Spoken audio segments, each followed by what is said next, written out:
বিসমিল্লাহির রহমানির রহিম। আসসালামু আলাইকুম। আবার নতুন একটা বাইক ভিডিও নিয়ে আপনাদের সামনে হাজির হয়েছি। যাওয়ার উদ্দেশ্য হলো রাজধানী মার্কেটে। বিশ্বের প্রচুর জাম, সেই কারণে চিবি চিবিতে বাড়িতে আছি। সন্ধ্যা রাতখানি জায়গায় জায়গায় প্লে লাগিতেছে। এটা হলো গুলবাগ রেলগেটের সাইডের রাস্তা। এই যে সামনে হলো গুলবাগ রেলগেট। এই যে গুলবাগ রেলগেট উঠলাম, এটা হলো গুলবাগ রেলগেট। আমি যাবো বামে। মোটামুটি রাস্তা ফাঁকাই আছে, টুকটাক রিক্সা আছে। রাস্তার খুব বেহাল অবস্থা গুলবাগের সামনে দিয়া। আকাশে প্রচুর রোদ, সূর্যের তাপ কপালে লাগতেছে, ক্যামেরার ভিতরে পড়তেছে। সূর্যের আলোটা পুরো ক্যামেরার ভিতরে লাগতেছে। কিন্তু এই রাস্তার ভিতরে গাড়িগুলো বর্তমানে কম চলে।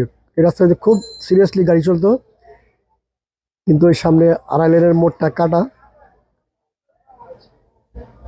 গুলবাগ মাজার পর্যন্ত সুয়ারেস লাইন কাজ করতেছে, সেই কারণেই। তারপরে সিএনজি গুলা ভিভিগুলা অ্যাভেলেবেল আসে, রিক্সাও আসে। এই হলো অবস্থা।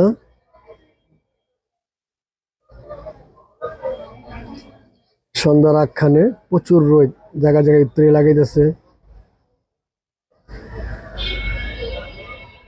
দিয়ে সামনে দিয়ে কোন পর্যন্ত যাওয়া যায়, রাস্তা ফাঁকাই আছে। সামনে হলো আমাদের পুরাতন মেয়র সাহেবের বাড়ি, সাদেক হোসেন খোকা।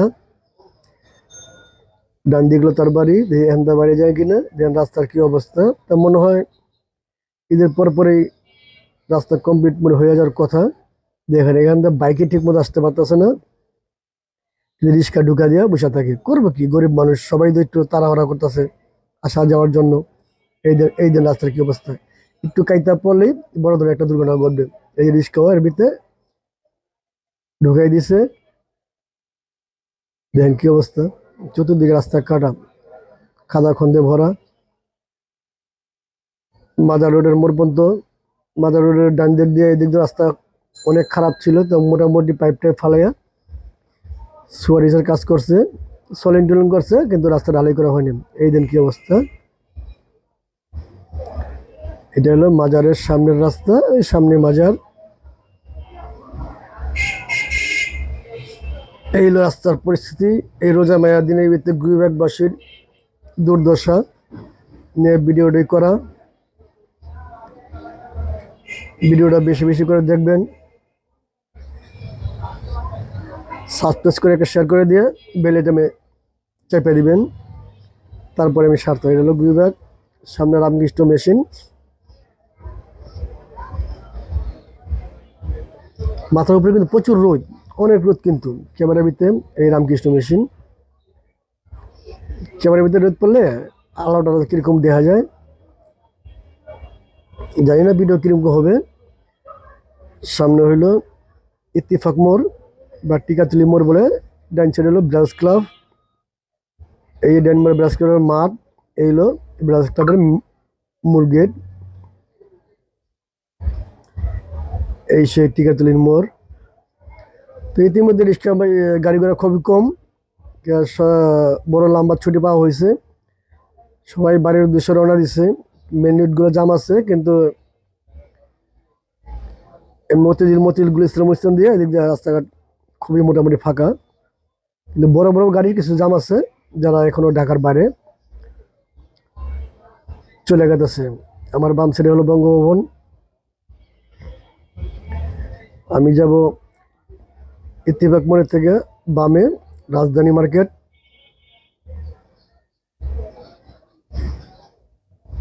এই দিক দিয়ে ওই যে ফ্লাইওভারে উঠে, তো এর লেগে একটু রাস্তাঘাট একটু জাম আছে।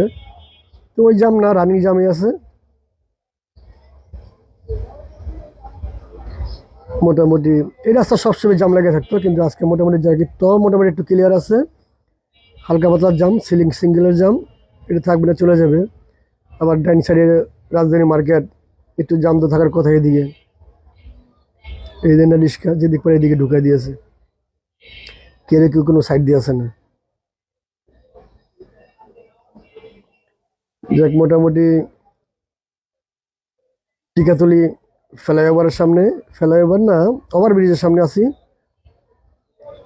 যাওয়ার উদ্দেশ্য হলো রাজধানী মার্কেটে।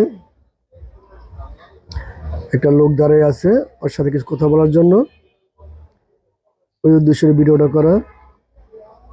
যদি ভিডিওটা ভালো লাগে পুরোটা ভিডিও দেখবেন। ভালো লাগলে, দেখার পরে ভালো লাগলে সাবস্ক্রাইব করে দিয়ে শেয়ার বাটনে শেয়ার করে দিবেন। এই পর্যন্তই রাখি। আল্লাহ হাফেজ। সবাই ভালো থাকবেন, সুস্থ থাকবেন। খোদা হাফেজ।